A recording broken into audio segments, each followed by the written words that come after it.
Hello everyone, आज हम class 10th में एसएसटी पढ़ने वाले हैं। पॉलिटिकल का पहला चैप्टर सत्ता की साझेदारी पार्ट ए। सत्ता की साझेदारी का मतलब क्या है, ठीक है ना। इसका मतलब है शक्तियों का बंटवारा। कहने का मतलब है कि सत्ता जो है विधायिका, कार्यपालिका और न्यायपालिका में विभाजित होती है। सत्ता कभी भी किसी के एक हाथ में नहीं होती है ना, क्योंकि शक्तियों का समान रूप से बंटवारा कर दिया जाना ही सत्ता की साझेदारी कहलाता है। जैसे हमारे देश में है, ये तीनों ही हमारे देश में कार्य कर रही हैं, ठीक है ना। कौन कौन? विधायिका, कार्यपालिका और न्यायपालिका, ठीक है। एक बात और ध्यान रखने की है कि इन तीनों ही संस्थाओं को जो है जनता नियंत्रित करती है। अब इन्हें जनता कैसे नियंत्रित करती है पता है? जनता इनको दो तरह से नियंत्रित करती है, एक प्रत्यक्ष और एक अप्रत्यक्ष, ठीक है। प्रत्यक्ष का मतलब है सीधे जनता भाग लेती है, और अप्रत्यक्ष का मतलब है जहाँ पे जनता चुन के अपने प्रतिनिधि को शासन में भेजती है और अपने द्वारा हम पर शासन करती है, ठीक है। एक चीज़ और है कि ये लोकतंत्र का मूल मंत्र है। हमारे टॉपिक का नेम है बेल्जियम और श्रीलंका। अब हम बेल्जियम के बारे में समझेंगे। बेल्जियम की भौगोलिक स्थिति यूरोप महाद्वीप का एक छोटा सा देश है।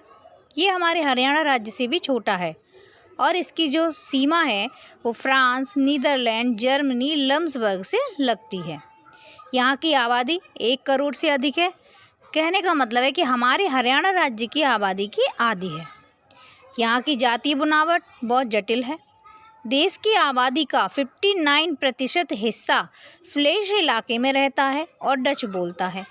शेष 40% लोग वेलोनिया इलाके में रहते हैं और फ्रेंच बोलते हैं, एवं 1% लोग जर्मन भाषा बोलते हैं। एक चार्ट से समझते हैं। 59% फ्लेश इलाके में जो रहते हैं वो डच बोलते हैं, 40% वेलोनिया इलाके में रहते हैं वो फ्रेंच बोलते हैं, और 1% लोग जर्मन भाषा बोलते हैं। यहाँ की राजधानी ब्रुसेल्स है, और यहाँ 80% लोग फ्रेंच बोलते हैं और 20% लोग डच भाषा बोलते हैं। प्रमुख बिंदु: ब्रुसेल्स में डच भाषा बोलने वाले लोग अल्पसंख्यक हैं।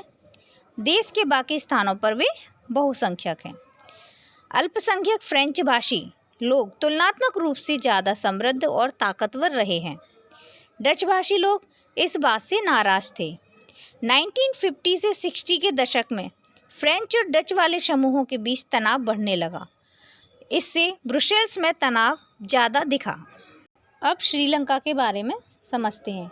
भौगोलिक स्थिति: यह दक्षिण एशिया में स्थित एक द्वीपीय देश है जो तमिलनाडु के दक्षिणी तट से कुछ किलोमीटर की दूरी पर स्थित है।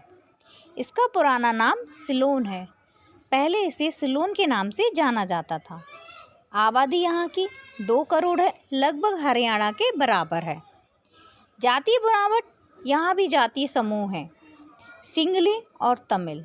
सिंगली जो यहाँ के मूल निवासी हैं, तमिल कुछ भारत से गए व कुछ वहाँ के मूल निवासी तमिल हैं।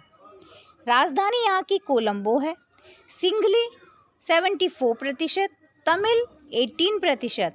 तमिल भी 2 तरह के हैं, एक श्रीलंकाई मूल तमिल, एक भारतीय मूल तमिल। सबसे प्रमुख समूह सिंगलियों का है, जिनकी आबादी कुल जनसंख्या के 74% है। तमिलों की आबादी कुल जनसंख्या का 18% है। तमिलों में भी 2 समूह हैं, श्रीलंकाई मूल के तमिल और हिंदुस्तानी तमिल। हिंदुस्तानी तमिल जो औपनिवेशिक काल में बागानों में काम करने के लिए भारत से लाए गए लोगों की संतान हैं।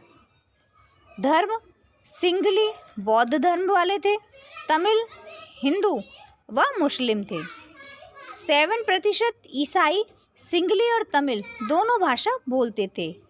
1% अन्य थे जो अन्य जाति धर्म से ताल्लुक़ रखते थे। इन नोट्स में कोई भी डाउट या कोई क्वेरी हो तो आप कमेंट बॉक्स में जाकर पूछ सकते हैं। Thank you for watching this video.